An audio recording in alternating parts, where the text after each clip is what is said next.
Ողջույն բոլորին, այս տեսանյութում ապրիլի 27-ի լուսնային օրացույցն է։ Մինչև ժամը 16:06 դեռ կլինի լուսնային 10-րդ օրը։ Սկսված ժամը 16:06-ից մինչև ապրիլի 28-ը ժամը 17:26 կլինի արդեն լուսնային 11-րդ օրը։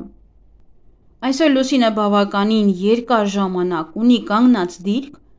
սկսվում է ապրիլի 27-ի ժամը 15:12-ից մինչև ապրիլի 28-ը ժամը 13:03։ Ապրիլի 27-ին լուսինը գտնվում է կույս նշանում, ենթաստամոքսային գեղձը, բարակ աղիքը, կույր աղիքը, հաստ աղիքը, մարսողական տրակտը, 12 մատնյա աղիքը, ուղիղ աղիքը, զգայարանները, աչքերը և ականջները։ Այս օրգանները բավականին զգայուն կլինեն այսօր, դրանց նկատմամբ լրացուցիչ խնամք ցուցաբերեք, իսկ հաջող լուսնի ժամանակ բացարձակապես չի թույլատրվում վիրահատություններ կատարել։ Լուսնային 11-րդ օրվա խորհրդանիշը դա հրեսուրն է, թագը, ողնաշարը, նաև դա էներգիայի բարձրացում է։ Օրվա կարգախոսը սա արկածների ժամանակը չէ։ Օրվա գույներն են բաց և մուգ կապույտը և դեղինը։ Օրվա քարերն են կրակային օպալը, հեմատիտը և կարնելոլը։ Թաքնված խորհրդանիշը դա նաև լաբիրինթոսն է, որտեղ մարդն իր մեջ պետք է հաղթի մինոտավրոսին։ Լուսնային 11-րդ օրը հրաշալի օր է ինքներդ ձեզ վրա աշխատելու և ձեր մեջ եղած մութ, չար հակումը հաղթահարելու համար։ 11-րդ լուսնային օրը մարդը ցույց է տալիս իր իսկական դեմքն ու էությունը։ Այսօր դժվար է ինչ-որ բան թաքցնել և թաքնվել նաև դիմակի տակ։ Մարդիկ, ովքեր չունեն հստակ ծրագիր կամ նպատակ, կարող են տարվել տարբեր ուղղություններով, այնպես որ դուք ինքներդ պետք է վերահսկեք և կառավարեք այս էներգիան և թույլ չտաք, որ այն վերահսկի ձեզ։ Մահվան վախի և անմահություն ձեռք բերելու դեմ հաղթանակի օրն է։ Մարդիկ համակվում են մահվան վախից։ Դա կախված չէ տարիքից, սեռից կամ ֆինանսական վիճակից։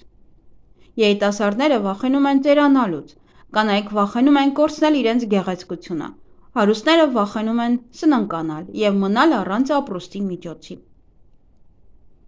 Այսօր կարող եք լինել կռվի հրահրողը։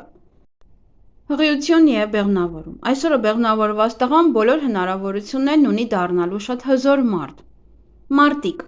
բնությամբ նա օժտված կլինի արտասովոր ուժով։ Նրան ակտիվ կյանք է սպասվում, բայց դուք պետք է սովորեցնեք անտեղի կռիվ չանել։ 11-րդ լուսնային օրը ծնված մարդիկ լավ մտավոր ունակություններ ունեն, ապրում են մինչև խոր ծերություն, շրջապատված են բազմաթիվ երկրպագուներով։ Նրանք շատ ուժեղ են և գրեթե անկանխատեսելի։ Բայց նրանց ճակատագրի վրա կա նաև լուսնի բացասական ազդեցությունը։ Նրանք հակված են վնասվածքների, հաճախ կարող են աղետի ենթարկվել։ Սանրվածք։ Եթե գիտեք, որ մտադիր չեք սանրվածք անել կամ կտրել այսօր ձեր մազերը, ապա տնից դուրս գալուց առաջ կտրեք ձեր մազերը առնվազն 1 մմ-ով, գոնե 1 թելով։ Մազերի ներկում։ Եթե երկար ժամանակ եք մտածում, թե ինչպես բարելավել հարաբերությունները սիրելիների, գործընկերների և ղեկավարի հետ, ապա այսօրը մազերը կտրելով, ներկելով դուք կարող եք ավելի հեշտությամբ հաղորդակցել միմյանց հետ։ Եթե այսօր ներկեք արծաթե կամ ոսկեգույն երանգով, դա ձեզ արագ շահույթ կբերի։ Բարենպաստ օր է ցանկացած տնային գործի համար։ Եթե սկսել եք բնակարանի վերանորոգում կամ շինարարական փուլում եք, ապա այսօր հեշտությամբ կարող եք ավարտել կամ կրկնակի գործ անել։ Բիզնես և աշխատանք։ 11-րդ լուսնային օրը բարենպաստ է ճանապարհորդություն սկսելու համար, հատկապես երկար։ Անցանկալի է որևէ լուրջ գործ սկսել, քանի որ ամեն ինչ կարող է շեղվել մի մանրուքից կամ պատահարի պատճառով, որը պարզապես հնարավոր չէր կանխատեսել։ 11-րդ լուսնային օրը դետեկտիվ գործակալության կամ պահնորդական ընկերության պետական գրանցումը շատ բարենպաստ է։ Այսօր ավելի վճռական աշխատեք և համառորեն և ավարտին հասցրեք ձեր բոլոր գործերը։ Նաև կարող եք հովանավորներ փնտրել, եթե դրա կարիքն ունեք։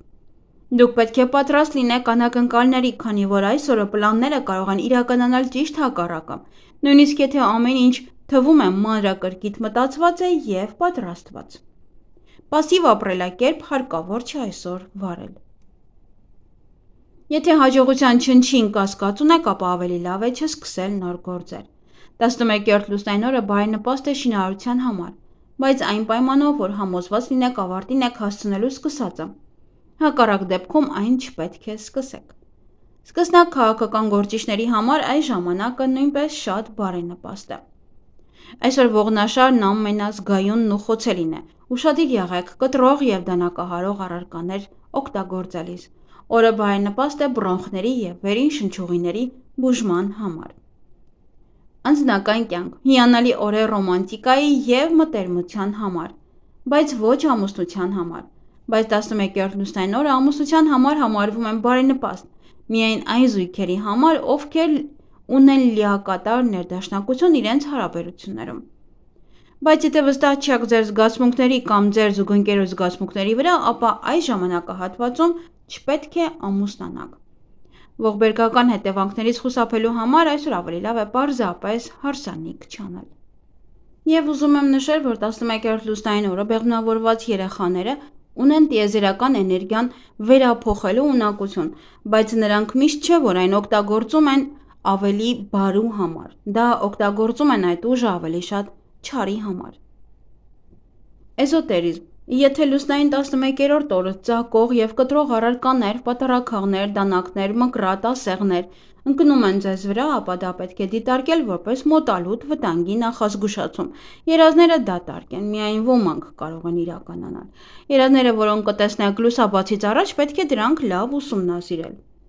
Կարելի է սկսել սպորտով զբաղվել, իսկ նրանց համար, ովքեր երկար ժամանակ սպորտով են զբաղվում, պետք է նվազեցնել ծանրաբեռնվածությունը, որպեսզի խուսափեն մարմնի հյուծումից։ Այգեգործության համար այսօր ամենալավ բանը վառելափայտ հավաքելն ու ավելի վաղ սկսված շինարարությունը շարունակելն է։ Ինչպես նաև նախորդ օրը սկսված այլ բաները, խորհուրդ չի տրվում բույսեր տնկել այսօր։ Մատնահարդարման համար խուսափեք շքեղ ձևերից, նաև գույներից։ Իսկ սպորտի համար, ովքեր որ սիրում են զբաղվել, մեջքի վարժությունները կամ լողավազան այցելելը կբերի շատ օգուտ ձեզ։ Եվ եթե ավելորդ ճյուղեր կան այգեգործության համար և ուզում եք կտրել, ապա այսօր մի արեք դա, հետաձգեք մեկ այլ օր։ Եվ առհասարակ լավ կլինի, որ այսօր փորձեք խուսափել նոր ծանոթություններից, նոր շփումներից տարբեր մարդկանց հետ, հատկապես սիրային առումով։ Եվ այսօր հնարավոր են թյուրըմբռնումներ, սխալ մեկնաբանություններ և նույնիսկ խաբեություններ։ Ինչ կարելի անել այս լուսնային օրը։ Աշխատանքային նախագծերի ավարտ, ամենօրյա ռեժիմ և տնային գործեր, սովորական, ընտանիքի անդամների հետ հաղորդակցություն, շփում, հանգիստ զբոսանքներ և ուղղակի հանգիստ։ Ինչից պետք է խուսափել այս լուսնային օրը նոր ծանոթություններից, ֆինանսական գործարքներից վարկ տալ, գումար վերցնել պարտքով և ռիսկային նախագծեր սկսել։ Եվ այսօր պետք է շատ քիչ ուտել կամ պահպանել ճիշտ սննդակարգ, չափից շատ ուտելը կարող է քնկոտություն առաջացնել, ավելի քիչ զգոն լինեք և թուլանա ձեր էներգիան։ Իսկ եղունգները այսօր կարող եք երկարացնել, հիանալի ժամանակ է։ Եվ եթե այսօր երազում ինչ-որ մեկի հետ զրույց կարող է լինել, ձեր ներքին աշխարհը հասկանալու բանալին։ Փորձեք հիշել զրույցի թեման և բովանդակությունը, քանի որ նույնիսկ ամենաաննշան մանրամասները կարող են կարևոր հուշումներ բացահայտել ձեզ համար։ Սա ձեր ենթագիտակցությունն է, որը շշնջում է մի գաղտնիք, որը կարող եք կիրառել իրական կյանքում։ Եթե կտեսնեք խաղաղ կենդանի, սա կանխագուշակում է հաճելի նորություններ կամ բարենպաստ փոփոխություններ ձեր կյանքում։ Եվ իհարկե այսօր բարենպաստ է հղիություն և բեղմնավորում, ներարկումներ կատարել կամ սկսել, վիտամիններ ընդունել, նաև բարենպաստ է պեդիկյուր, մանիկյուր, բայց իհարկե արդեն նշեցի, որ շատ վառ պետք չի, բացել խանութ, գումար հետ գցել, հավաքել, ֆինանսական գործարքներ, բայց ոչ շատ մեծ գլոբալ, բարենպաստ է բնակարանը մաքրելու համար, խոսել տնօրենի հետ, վերանորոգման աշխատանքները սկիզբը կատարելու, եթե իհարկե գիտեք, որ այսօր կավարտեք, կահույքը վերադասավորելու համար ևս։ Նաև բարենպաստ է ձվերը դնել ինկուբատորում և կատարել ամորձատում կենդանիներին։ Նաև բարենպաստ է այգեգործության համար, սենյակային բույսերի վերատնկման համար, պղպեղ հավաքել, սխտորը հավաքել, լոլիկի սածիլների համար է շատ լավ, պահպանել վարունգը, խնձոր հավաքել, բույսերը աստերնել, երևի ճիշտ եմ ասում, տեղափոխություն բույսերի կամ մեկ այլ ինչ-որ անում եք, սխտոր տնկել, ձմերուկների համար է շատ լավ, խաղողի տնկում, պտղատու ծառերի կտրում, կարտոֆիլ տնկել, ելակի սերմերը տնկելու համար, նաև նեխուր տնկելու համար է շատ բարենպաստ այս օրը։ Այսքանը սիրելիներս, ձեզ հաճելի օր եմ մաղթում։